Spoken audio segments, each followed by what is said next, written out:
जैसा कि हम जानते हैं कि ट्रेन आज हमारे जीवन में कितना जरूरी हो चुका है।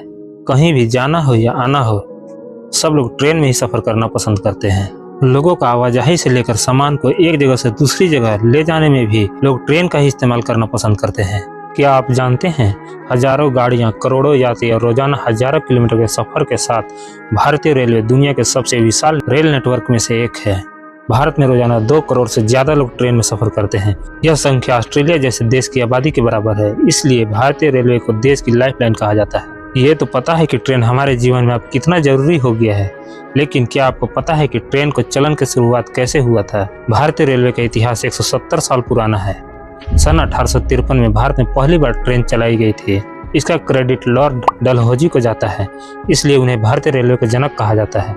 पहली बार रेल की कल्पना इंग्लैंड के वाल्टन शहर से हुई थी। वहां पर उस टाइम लकड़ी की पटरी बिछाकर और लकड़ी के ही डब्बा बनाकर उसे घोड़े से खिंचवाते थे, लेकिन इसमें बहुत ज्यादा मेहनत लगती थी और ज्यादा सामान लोड करने के बाद में घोड़े उसे खींच भी नहीं पाते थे। फिर लगभग 2 दशक बाद 1814 ईस्वी में जॉर्ज स्टीफन ने भाप इंजन बनाया, लेकिन इसकी कुछ कमियां रह गई थी क्योंकि ये ज्यादा शक्तिशाली नहीं था।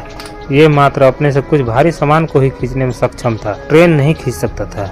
इसके बाद लगभग 10 साल बाद 1824 में इंग्लैंड के इंजीनियर रिचर्ड टिवेथिक को सक्षम भाप इंजन बनाने में सफलता मिल गई थी, जो ट्रेन को आसानी से खींच सकता था। इसके बाद 27 सितंबर 1825 को रिचर्ड के बनाए भाप इंजन से 38 रेल डिब्बों को खींचा गया, जिनमें 600 यात्री सवार थे, जो लंदन के डार्लिंगटन से स्टोकटन तक का सफर जो 37 मील का था, जिसे 14 मील प्रति घंटे की रफ्तार से पूरा कर लिया गया। इसके बाद दुनिया के कोने कोने में यह बात आग की तरफ फैल गई थी और दुनिया के अनेक देश रेल के डिब्बे और इंजन बनाने में जुट गए। लेकिन अभी भारत में इसकी शुरुआत नहीं हुआ था, क्योंकि उस टाइम भारत आजाद नहीं हुआ था। अंग्रेजों ने भारत में रेल सेवा की शुरुआत 16 अप्रैल 1853 को अपनी प्रशासनिक सुविधा के लिए की थी। दरअसल 1832 में पहली बार भारत में ट्रेन चलाने का विचार किया गया था। उस वक्त ब्रिटेन में भी ट्रेन बस शुरू ही हुई थी। अंग्रेजों को पता था कि भारत जैसे विशाल देश में ट्रेन चलाने का उन्हें बहुत फायदा मिलने वाला है, इसलिए उन्होंने भारत में ट्रेन चलाने का मन बनाया।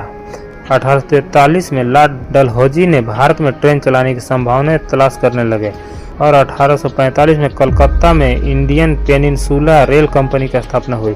भारत में रेल को चलाने में मद्रास के सिविल इंजीनियर AP कॉटन का महत्वपूर्ण योगदान रहा। 1850 में इस कंपनी ने मुंबई से ठाणे तक रेल लाइन बिछाने का काम शुरू किया और इसे लगभग 2-3 सालों में पूरा भी कर लिया। भारत में ट्रेन चलाने के लिए अब पटरियां तैयार थी। रेलगाड़ी और 3 भाप इंजन समेत ब्रिटेन से मंगाए गए, जिसका नाम सुल्तान सिंधु और साहिब था। 16 अप्रैल 1853 का वो दिन, जिस दिन भारत में पहली बार ट्रेन मुंबई और ठाणे के बीच चलाई गई। इस डब्बों में 400 यात्री से भरे ट्रेनों को तीनों इंजनों ने मिलकर खींचा। इस रेलगाड़ी ने 34 किलोमीटर का सफर 1.25 घंटे में तय किया। भारत में 1856 में भाप के इंजन बनाना शुरू हुए। इसके बाद धीरे धीरे रेल की पटरियां बिछाई गई। पहले नैरो गेज पर रेल चली, उसके बाद मीटर गेज और ब्रॉड गेज लाइन बिछाई गई। 1 मार्च 1969 को देश की पहली superfast train broad gauge line पर दिल्ली से हावड़ा के बीच चलाई गई। इसका नाम राजधानी एक्सप्रेस रखा गया। 15 नवंबर 1985 को दिल्ली में भारत का सर्वप्रथम कंप्यूटरीकृत आरक्षण केंद्र स्थापित हुआ। 2003 में दिल्ली अमृतसर शताब्दी एक्सप्रेस को परीक्षण के तौर पर बायोडीजल से चलाया गया। अंग्रेजों ने भारत में रेल सेवा की शुरुआत 16 अप्रैल 1853 को अपनी प्रशासनिक सुविधा के लिए की थी, लेकिन 160 वर्ष बाद करीब 16 लाख कर्मचारी प्रतिदिन चलने वाली 11,000 ट्रेनें, 7,000 से अधिक स्टेशनों एवं करीब 65,000 किलोमीटर रेल मार्ग के साथ भारतीय रेल आज देश की जीवन रेखा बन गई है। जो सफर 1853 को प्रारंभ हुआ, वह आज विश्व में दूसरा तथा एशिया में पहले स्थान पर आ चुका है। भारतीय रेलवे का नेटवर्क दुनिया में अमेरिका, रूस और चीन के बाद चौथा सबसे बड़ा रेल नेटवर्क है।